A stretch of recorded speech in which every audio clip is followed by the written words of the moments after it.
All right, now so for every use, what you want to do is at the tail end of every use, what you want to do is clean out your Foamcannon. I always recommend cleaning out your Foamcannon.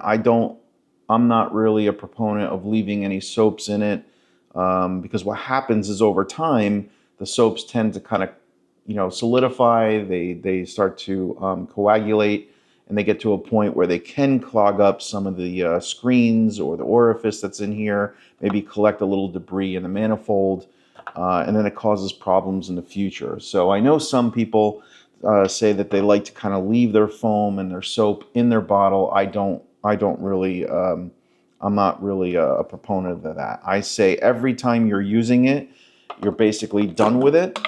You want to just dump out all the soap that you have in your bottle, clean this out, rinse it out with water, and then fill it up about halfway with water when you're done with everything.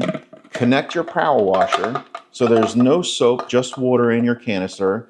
Connect your power washer and then run it for about a minute.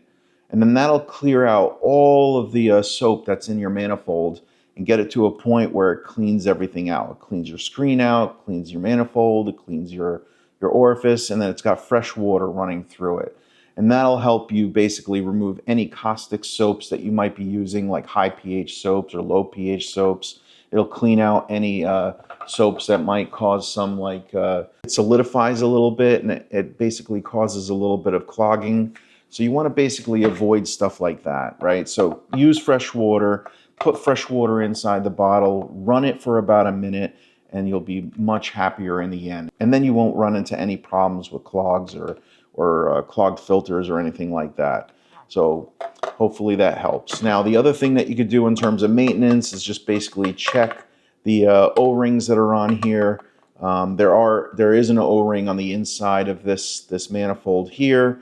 You got the two that are on this side.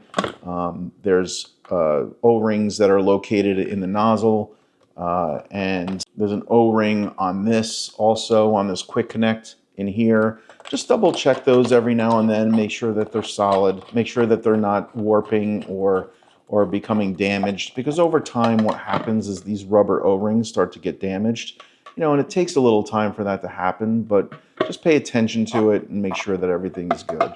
And then you'll be set to go, and you'll be able to enjoy this Foamcannon for years to come. So, Talking with Cars Foamcannon, we went through all the different steps. Hope you enjoy it, and congratulations on your purchase. All right.